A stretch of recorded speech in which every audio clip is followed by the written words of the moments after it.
Welcome to another episode of Progress, Potential, and Possibilities, discussions with fascinating people designing a better tomorrow for all of us. I'm your host, Ira Pastor. Welcome, everybody, again to another episode of our show, bringing another really awesome guest today.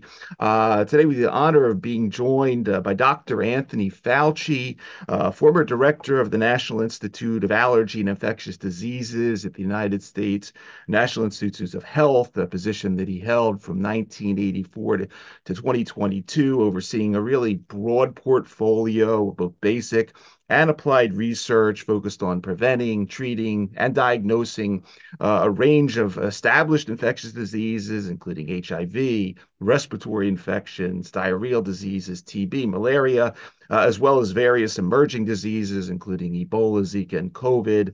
Dr. Fauci advised 7 presidents throughout his career on many domestic and global health issues, and he was also one of the principal architects of the President's Emergency Plan for AIDS Relief, or PEPFAR, and he was also a longtime chief of the Laboratory of Immunoregulation, making a lot of really important contributions to basic and clinical research on pathogenesis and treatment of a range of immune-mediated illnesses, including autoimmune disorders. He served as chief medical advisor to President Biden from 2021 to 2022, and currently has taken on roles at Georgetown as distinguished university professor in the School of Medicine, Department of Medicine, Division of Infectious Diseases, focused on clinical care and conducting research and training future physicians in infectious diseases. And he also holds now an additional appointment in the university's McCourt School of Public Policy. Honored to have him with us today. A lot to get into. Dr. Anthony Fauci, thank you so much for taking time to come on the show. Good to be with you, Ira. Thanks for having me. Awesome having you. Love to start off with something I've been wanting to ask you for a long time, because our fathers were both pharmacists, both owned pharmacies, put us to work as young kids delivering prescriptions and doing various other things around the store. I was sent off to pharmacy school to follow in my father's footsteps. Did you never have any interest in practicing community pharmacy? Did your father ever want you to? What was wrong with pharmacy as a career? Well, Ira, there's nothing at all wrong with pharmacy as a career. I was very proud of my father.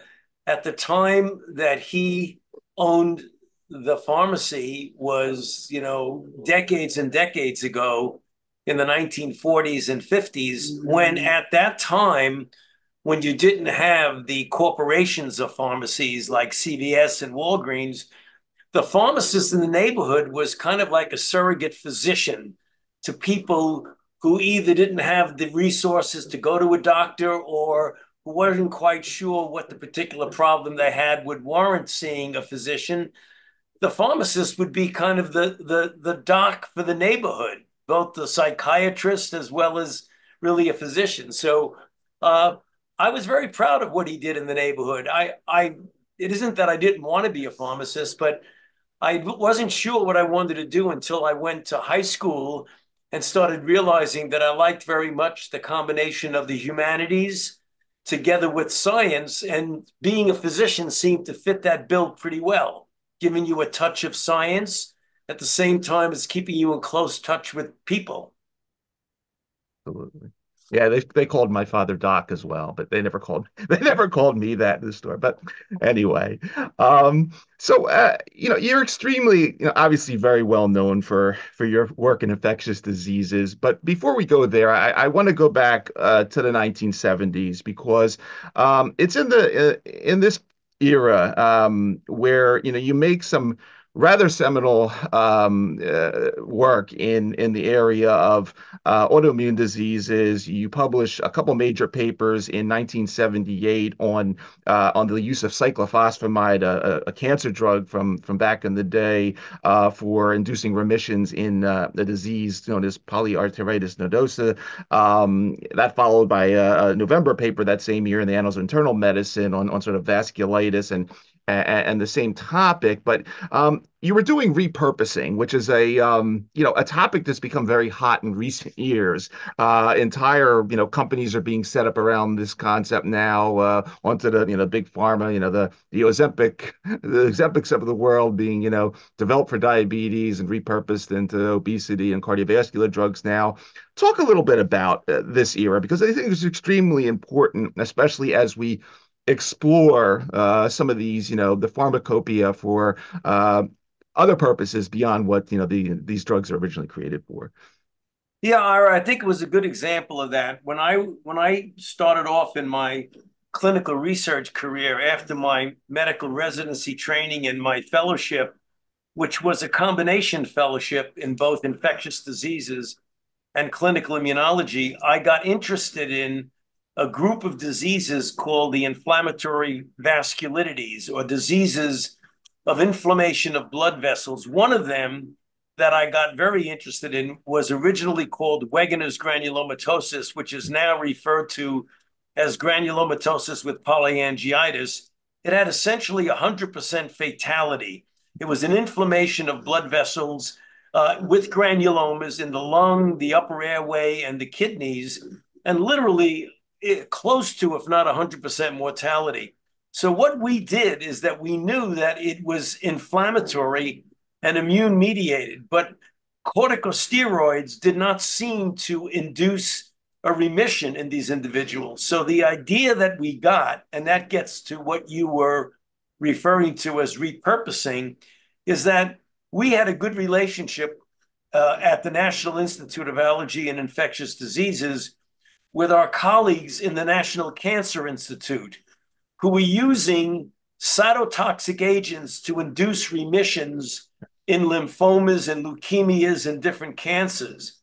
One of those cytotoxic agents was cyclophosphamide, but they were using it in such high doses, the purpose of which was to wipe out the cancer, including the bone marrow, and hopefully that the normal cells will then reconstitute themselves. The only trouble with that is that when individuals got immunosuppressed and immune compromised, they often succumb to infection. Yeah. So we got the idea, if we could use low doses of these drugs that were formerly used only for cancer, but use them at low, very measured, following the white count very carefully, using them in these chronic autoinflammatory diseases to see if we can induce remissions without compromising the patient's immune system so much that they would succumb to infection.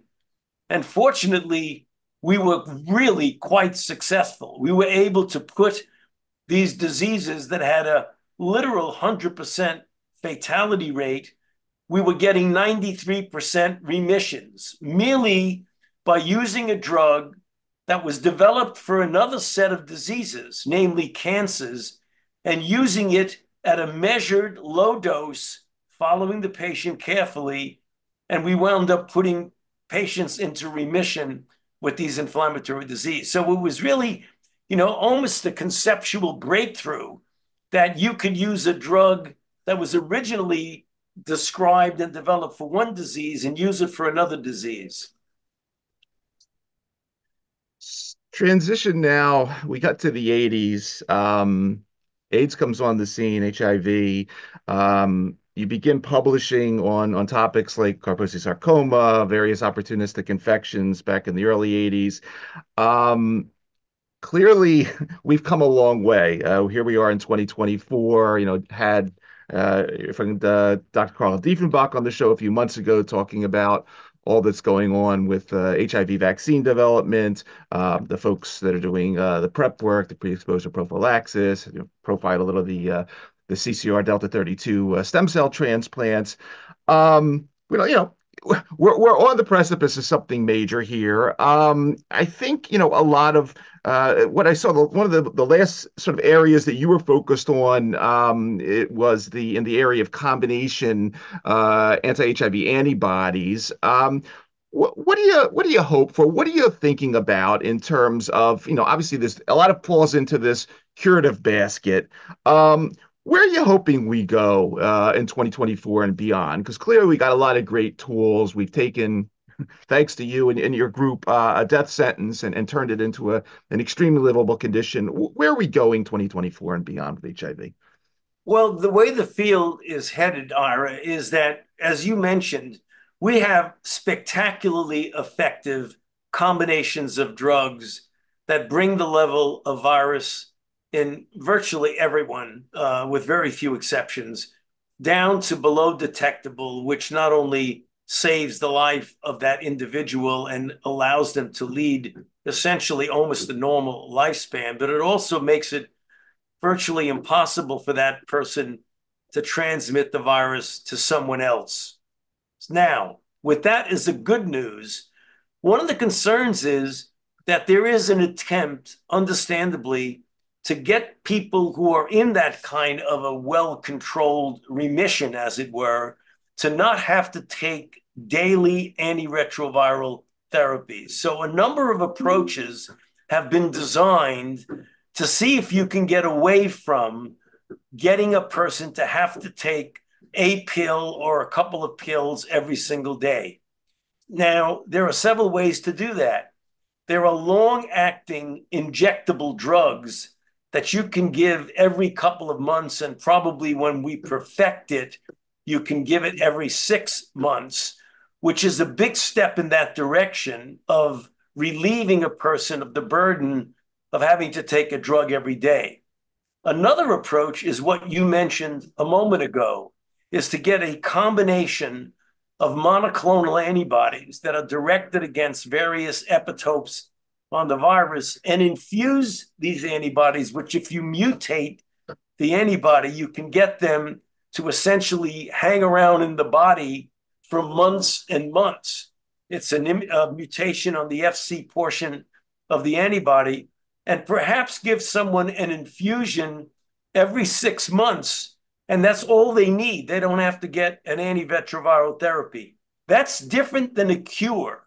A cure technically means the person doesn't require any medication at all, and the virus is no longer there. We've not been able to do that, with very few exceptions, of stem cell transplants in individuals that needed the transplant for other underlying diseases like lymphomas and leukemias. Mm-hmm. So the field is going to try and get the minimal amount of required medication and still keep a person in complete remission of their HIV. That's where the field is going now. We talked a little bit about repurposing of drugs. I'd like to talk a little bit now about sort of repurposing of the microbiome, because this is another area like repurposing, sort of microbiome research, which has become extremely hot in the last couple of years. You published an interesting paper in July 2021 in the Journal of Infectious Diseases on refocusing the human microbiota research, again, at this intersection of where you've been, infectious diseases and immune-related diseases. I had the opportunity about a year ago to talk to Jack Stapleton at University of Iowa. He introduced us to this interesting hepatitis G virus, which happens to do interesting things with our immune system and make us resistant to some other viruses. What excites you in terms of the human microbiome, especially at this intersection of both infectious diseases and autoimmune? Well, the reason I and many of my colleagues now in 2024 are getting more and more excited about the microbiome and what potential it has in modulating, preventing, and treating diseases is that we are still in the incipient phase of understanding completely the impact of the microbiome on health. I mean, we know that the microbiome is critical from birth in the development and the sustaining of an intact immune system, and that things like perturbations of microbiomes early on in life can have a rather profound effect on immunological function as well as the occurrence of different diseases. So there's so much that's unknown about the microbiome and the potential that if you manipulate it, can you in fact modulate in a very positive way certain diseases? There's a big unknown on that. And the reason people are excited about it is that the potential is really great. I mean, there are things that we absolutely know from example studies in mice, in germ-free mice that don't have a microbiome. And then when you expose them to a microbiome, you have the impact on the development of an intact or an abnormal immune response. So the interaction between the human immune response and the human microbiome is really profound. We don't even understand the tip of the iceberg of that, but the more we learn, the more exciting it really gets. And talking about things that we're still learning about, this was 2023 January in Cell Host Microbe. Topic of this, rethinking next generation vaccines for coronavirus, influenza virus, and other respiratory viruses. And you basically point out, something that, we're learning. You've known it for a while, but we're learning more and more sort of the public. These respiratory viruses are damn hard to vaccinate against, whether it's the common cold or the flu or influenza. And, we have to, create new vaccines each year and so forth and so on. You go into a lot of detail in this paper on everything from antigens to adjuvants to, where in the lungs we could deliver vaccines in the future. Say a couple words about, specifically focus on respiratory viruses, where you think we should be headed in 2024 and beyond in terms of vaccines. Well, I think our experience with COVID has really, been very sobering, but also is opening the doors to where we need to go in the future, because you have a respiratory virus that enters through the upper airway. The protection against infection we're seeing now is far more difficult to do than protecting against severity of disease, because the durability of protection via entry of the virus through the upper airway is really measured in months. I mean, if you look at the vaccines, that there was some protection against infection early on, much greater protection against symptomatic disease, and a much greater protection against severe disease. So what we've got to do, understanding the compartmentalization of the immune response in the upper airway versus in the lower airway versus systemically, we've got to figure out a way in vaccination to protect both against the initial acquisition of the infection as well as the severity once an infection takes place. That might be a combination of mucosal administration of vaccines with or without an adjuvant, together with a systemic administration of a vaccine, so that you kind of have a double whammy. You protect from the mucosal initiation of the infection, and you protect against the severity of disease by having a systemic. So we kind of understood that with other respiratory illnesses, but it became extraordinarily apparent in the response to COVID, where you would have people who'd be vaccinated and protected against severity of disease, but they wind up getting infected and getting mild symptoms. I mean, I'm an example of that. I've been vaccinated multiple times, and I've gotten infected twice. I never got severe disease, but I did get infected, even though I was vaccinated with multiple boosts. Right. Yeah. No, a lot to continue to learn there. But yeah, no, I appreciate your insight on that one, and again, constantly learning for that respiratory domain. Um, I'd like to go into an area now. Yeah, actually, I put this in sort of three different baskets: a sort of emerging, re-emerging, and then what I'll call sort of. I thought we were done with that. So, well, I'll start off with emerging because you published on a lot of these sort of well the viruses and the microbes that um, like Peter Hotez talks about in terms of West Nile and Zika. You wrote this interesting paper on Eastern equine encephalitis virus a couple of years ago. Clearly, there's other bad stuff out there.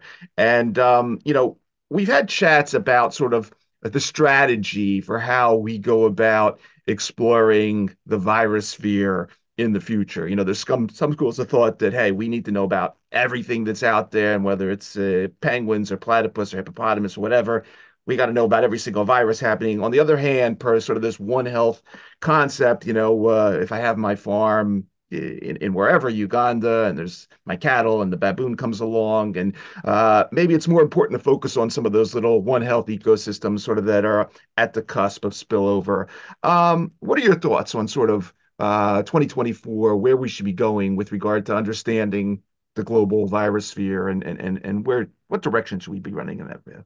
Well, no, Ira, I think it would be sort of impractical, and people have made proposals for this that have not really gotten off the ground, of trying to identify, every single virus in our environment, above the sea, below the sea, in the environment, et cetera, et cetera. Yeah.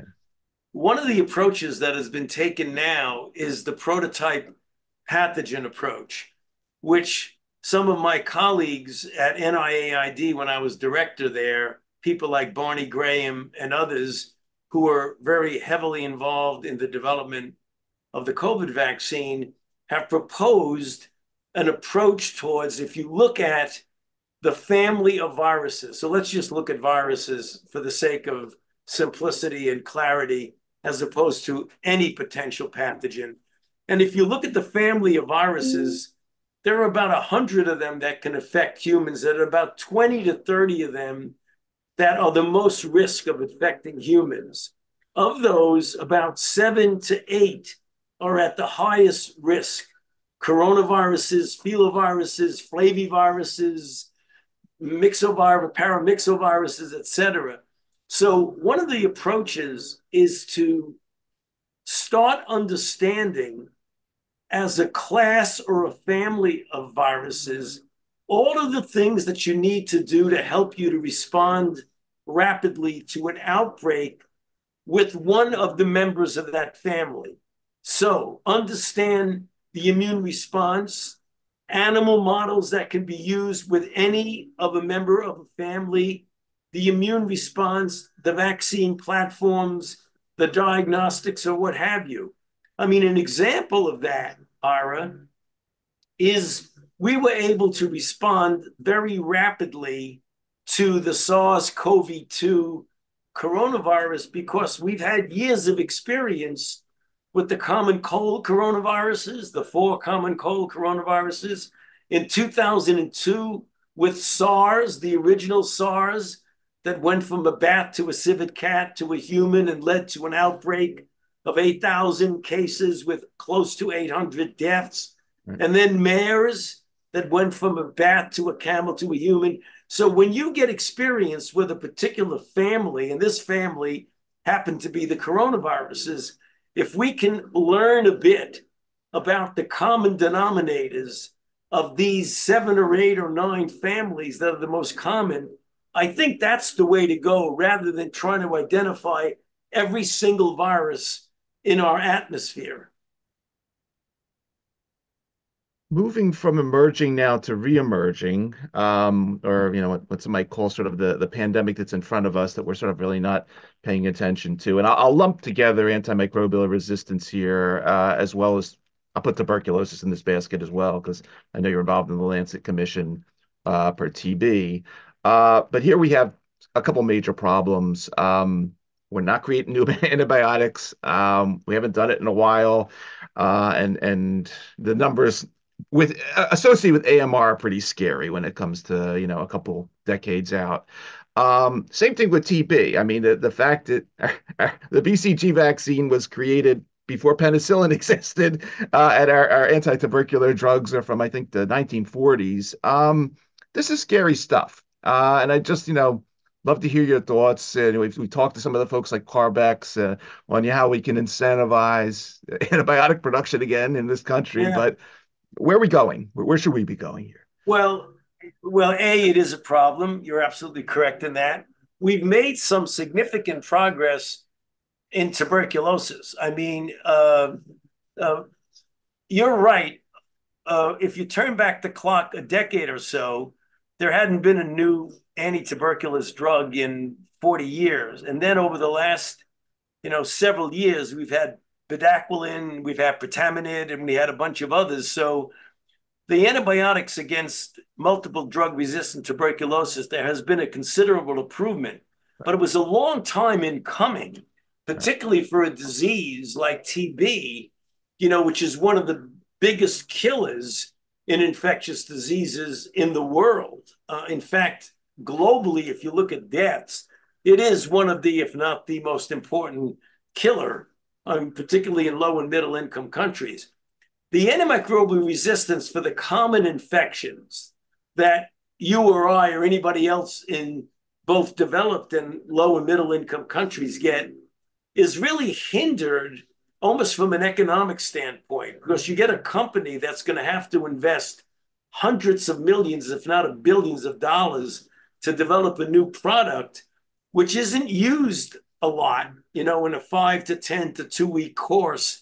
And if used improperly, you'll get the emergence of resistance. So you might have a product that you invest a considerable amount of money in, which after a brief period of time is no longer usable. So we need to get some sort of a collaboration between the private industry and the federal government about the support of the development of drugs that you're not going to use that often. You'll only use them under certain circumstances. That's a poor business model, Right. but it has to get some support. Like, you don't want to make a drug whose only purpose is to use it rarely, because if you use it too much, there's going to be resistance against it. So it is a tough problem. And you're right, it's getting worse and worse. And even though people don't fully appreciate the implications of antimicrobial resistance, it could be very serious when you think about some of the common drugs that we were able to use so easily may not be at all usable right now. And thinking about, and this is where I got into the sort of I thought we were done with the basket, but you wrote a review in 2020 on sort of this reemergence of all these sexually transmitted diseases, including gonorrhea and syphilis. And I mean, it's not the 19th century anymore.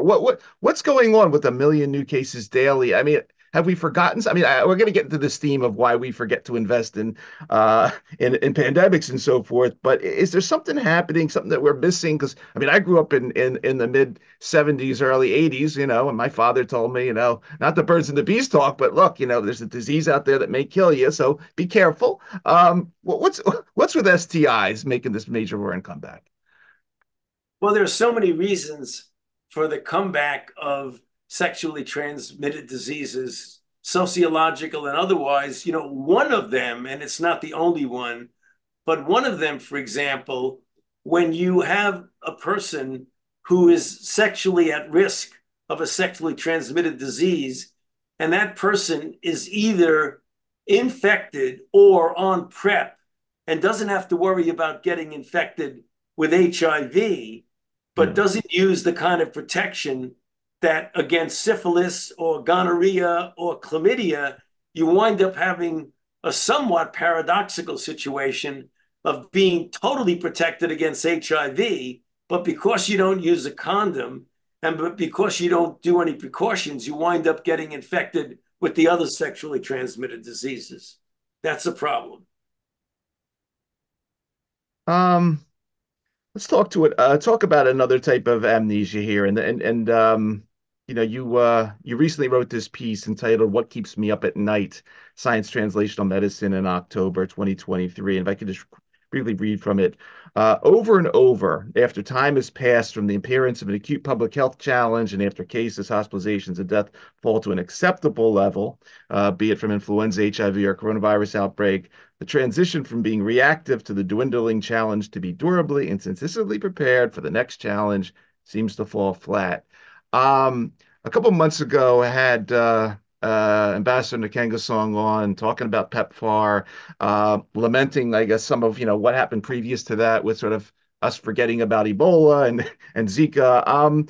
Why do we forget about these problems so quickly and fail to make the necessary? The fact that we're even talking about renewing PEPFAR and as far as that brought, I mean, why do we have this amnesia? Where does it stem from? What can we do to stop it?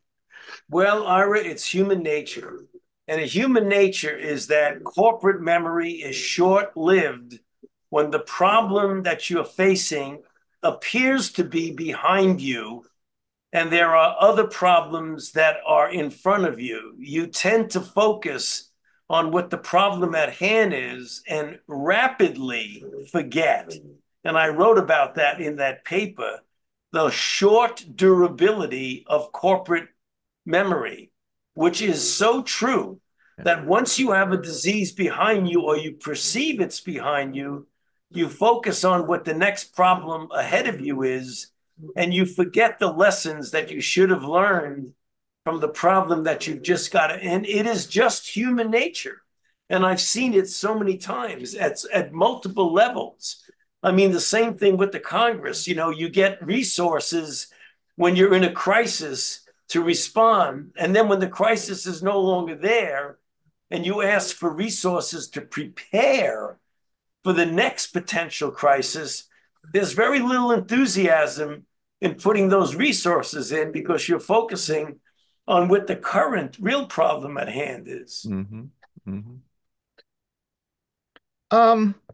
One other thing I would ask you about while I have it, Dr. Fauci, I mean, there's been, a lot of positive data recently from human papillomavirus vaccine and sort of, the rates of cervical cancer dropping tremendously.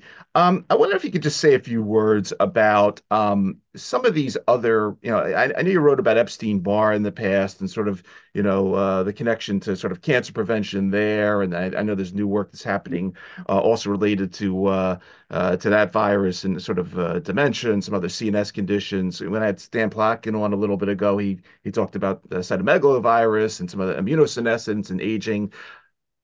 Aging and sort of longevity has been kind of a hot topic for us as well in terms of sort of this evolving area of geroscience, what we'll call it. Just some thoughts on the sort of let's say the non-infectious things we do not associate with infectious diseases, and the applications towards sort of the broader area of degenerative disease and health related to some of these tougher to get to viruses, tougher to vaccinate viruses. Well, let me change that question around a little bit, Ira, and I think I could answer it Please. somewhat indirectly. The thing that is really fascinating, and the more and more we learn about it, the more fascinating it is, and it's really been brought up to the front burner by COVID, is that there are a number of syndromes now that are post-viral, chronic, debilitating syndromes that do not appear to be related to the persistence of the virus, but by the Right. triggering of a dysregulation Yeah. of the inflammatory immunological response. We've seen it in post-Lyme disease. We've known for decades mononucleosis. Remember, you were in school and some kids would get mono, they'd be Yep. out for months and months. We've seen it with myalgic encephalitis, chronic fatigue, and we don't know what the specific infection or group of infections are. But now with COVID and long COVID, we're starting to see, though, 3 to 4 to 5% or more of the population has a post-viral syndrome that we don't know what impact that's going to have on neurological aging or what have you 5, 10, 15 years from now. It's kind of alarming that a certain percentage of people, and when you have billions of people in the world having gotten infected, even if a very small percentage, 3, 4, 5% of them wind up with post-viral syndromes, we're going to have a real problem. Um, in about a week, you are delivering the McCourt School of Public Policy 2024 Whittington Lecture, and your topic is going to be pandemic preparedness and response lessons for COVID-19. Can you talk a little bit about what you're, well, I think at least that what you'll be talking about, but say a couple words about, how everything's going at Georgetown, what you're talking about in general, and some of the classes that you're lecturing to, and what else is coming up the next couple months, places that we can find you, listen to you, listen to your Well, what knowledge. I've done, I'm as you mentioned in your introduction, Ira, I am now a distinguished university professor with a joint appointment in the School of Medicine and the McCourt School of Public Policy.